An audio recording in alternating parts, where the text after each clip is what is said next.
Hi అండి. నమస్తే. Welcome to Durga Krishna kitchen. బీరకాయ వేరుశనగతో ఒకసారి ఇలా చట్నీ ట్రై చేయండి. టేస్ట్ అయితే చాలా బాగుంటుంది. ఈ చట్నీ అనేది దోశ, ఇడ్లీలోకి అయితే ఎక్సలెంట్‌గా ఉంటుంది. అలానే వేడి వేడి అన్నంలో కొంచెం నెయ్యి, అలానే ఈ చట్నీ, కొద్దిగా ఉల్లిపాయ ముక్కలు లేదా ఆమ్లెట్‌తో అయినా ఎక్సలెంట్‌గా ఉంటుంది. అన్నమంతా ఈ చట్నీతోనే తినేస్తాము. చాలా చాలా బాగుంటుంది. ఈ చట్నీ ఏంటంటే ముదిరిపోయిన బీరకాయలతో ప్రిపేర్ చేస్తామండి. కూరకి ముదిరిపోయిన బీరకాయలు పనిచేయవు కదా! ఒకసారి ఇలా చట్నీ డిఫరెంట్‌గా ట్రై చేయండి. నార్మల్ బీరకాయలతో చేసుకోకూడదా ఈ చట్నీ అని అనుకోకండి. ఏ బీరకాయతో అయినా కూడా చట్నీ టేస్ట్ అనేది ఎక్సలెంట్‌గా ఉంటుంది.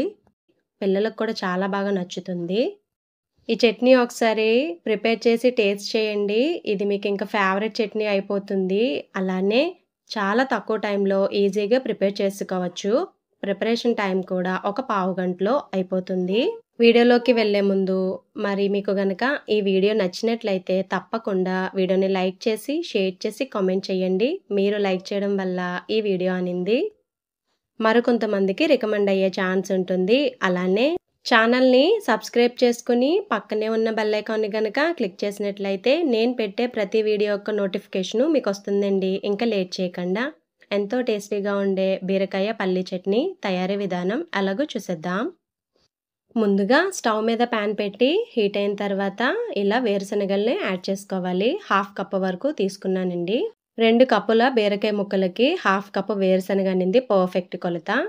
స్టవ్ సిమ్‌లో పెట్టుకొని వీటిని కొంచెం ఓపికతో ఫ్రై చేసుకోవాలి. స్టవ్ మీడియంలో పెట్టినా, హైలో పెట్టినా పైన కలర్ వచ్చేస్తుందండి. లోపల అనేది సరిగా ఫ్రై అవ్వదు. కాబట్టి వీటిని మంచి దోరగా వచ్చేంత వరకు స్టవ్ సిమ్‌లో పెట్టి ఫ్రై చేసుకోవాలి.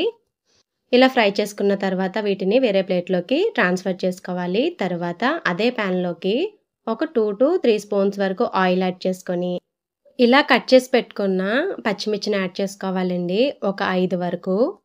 అలానే చిన్నగా తరిగిన అల్లం ముక్కలు ఒక 3 వరకు యాడ్ చేసుకోవాలి. నేను తీసుకున్న పచ్చిమిర్చి కొంచెం కారం ఎక్కువ. మెయిన్‌గా ఈ చట్నీ కొంచెం స్పైసీగా అయితేనే టేస్ట్ చాలా చాలా బాగుంటుందండి. అలానే కొద్దిగా కరివేపాకును కూడా యాడ్ చేసుకొని వీటిని మంచిగా ఫ్రై చేసుకోవాలి. పచ్చిమిర్చి లైట్‌గా ఫ్రై అయిన తర్వాత దీనిలోకి హాఫ్ టీ స్పూన్‌కి కొంచెం ఎక్కువలో జీలకర్రని యాడ్ చేసుకొని ఈ పచ్చిమిర్చి, జీలకర్ర మంచి కలర్ వచ్చేంత వరకు ఫ్రై చేసుకోవాలి. ఇవి ఫ్రై అవుతున్నప్పుడే మనకి ఇల్లంతా మంచి అరోమా వచ్చేస్తుందండి.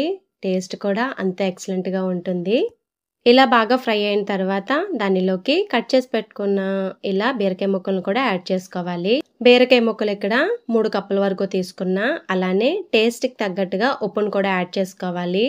దానితో పాటే పావు టీ స్పూన్‌కి కొంచెం తక్కువలో పసుపు కూడా యాడ్ చేసుకొని ఉప్పు, బీరకాయ ముక్కలు బాగా కలిసేలాగా కలుపుకొని స్టవ్ సిమ్‌లో పెట్టుకొని మూత పెట్టుకొని మగ్గించుకోవాలి. మధ్య మధ్యలో చెక్ చేసుకుంటా ఉండాలండి. చెక్ చేసుకున్న ప్రతిసారి మూత పెట్టుకొని మగ్గించుకుంటే బీరకాయ ముక్కలు అనేది త్వరగా మగ్గిపోతాయి. చూడండి ఇది ఒక 3 నిమిషాల తర్వాత చెక్ చేస్తున్నా మనకి బీరకాయ ముక్కల్లో వాటర్ అంతా రిలీజ్ అయిపోతుంది. ఈ వాటర్ అంతా మగ్గిపోవాలన్నమాట. ఇది మనకి మగ్గిపోయిందండి. వాటర్ అంతా మగ్గిపోయింది. అలానే ఆయిల్ కూడా సెపరేట్ అయిపోయింది కదా! ఇప్పుడు దీన్ని చల్లారనిద్దాం. తర్వాత మిక్సీ జార్‌లోకి ఇలా హాఫ్ వెల్లుల్లిపాయను యాడ్ చేసుకోవాలి. ఇలాంటి రోటి పచ్చడిలో ఎప్పుడన్నా సరే మీరు వెల్లుల్లి ఫ్రై చేసుకొని వేసుకోవడం కంటే, అలానే తాలింపులో కంటే ఇలా మిక్సీ జార్‌లో పచ్చి వెల్లుల్లి వేస్తే టేస్ట్ అనేది చాలా బాగుంటుంది. ఒకసారి ట్రై చేయండి. తర్వాత ఫ్రై చేసి పెట్టుకున్న వేరుశనగలు కూడా యాడ్ చేసుకోవాలి. అలానే లైట్‌గా చింతపండును కూడా యాడ్ చేసుకోవాలి. వీడియోలో చూపిస్తున్న క్వాంటిటీ అయితే సరిపోతుంది. ఒకసారి వీటిని వాటర్ వేయకుండా బ్లెండ్ చేసుకోవాలి. ఇలా బ్లెండ్ చేసి పెట్టుకున్న వేరుశనగలోకి చల్లారి పెట్టిన బీరకాయ ముక్కలను కూడా యాడ్ చేసుకొని లైట్‌గా వాటర్‌ని యాడ్ చేసుకొని ముక్కలేమీ లేకుండా మెత్తగా బ్లెండ్ చేసుకోవాలి. మీరు అన్నీ కలిపి మిక్సీ పట్టేస్తే వేరుశనగ అనేది సరిగా నలగదండి. ఎక్కడ ముక్కలు అక్కడే ఉండిపోతాయి. కాబట్టి ముందు వేరుశనగల్ని బాగా మిక్సీ పట్టుకొని తర్వాత బీరకాయ ముక్కలను కూడా వేసుకొని మిక్సీ పట్టుకోవాలి. ఇలా స్మూత్‌గా ఉండాలండి చట్నీ అనేది. ఇప్పుడు దీనికి తాలింపు వేసుకుందాం. తాలింపు కోసం స్టవ్ మీద గిన్నె పెట్టుకొని హీట్ అయిన తర్వాత ఆయిల్ యాడ్ చేసుకొని దానిలోకి హాఫ్ టీ స్పూన్ వరకు పచ్చిశనగపప్పు, పావు టీ స్పూన్ వరకు మినపప్పు వేసుకోవాలి. అవి లైట్‌గా ఫ్రై అయిన తర్వాత దానిలోకి పావు టీ స్పూన్ వరకు జీలకర్ర, అలానే కొంచెం ఆవాలు, దానితో పాటే కొంచెం కరివేపాకు, ఎండుమిర్చిని కూడా వేసుకొని చక్కగా ఫ్రై చేసుకొని ఈ తాలింపును చట్నీలోకి ట్రాన్స్‌ఫర్ చేసుకోవడమే. అంతేనండి. రెడీ అయిపోయింది. ఎంతో టేస్టీగా ఉండే బీరకాయ పల్లీ చట్నీ. టేస్ట్ అయితే చాలా చాలా బావుంటుంది. ఒకసారి మీరు తప్పకుండా ట్రై చేయండి.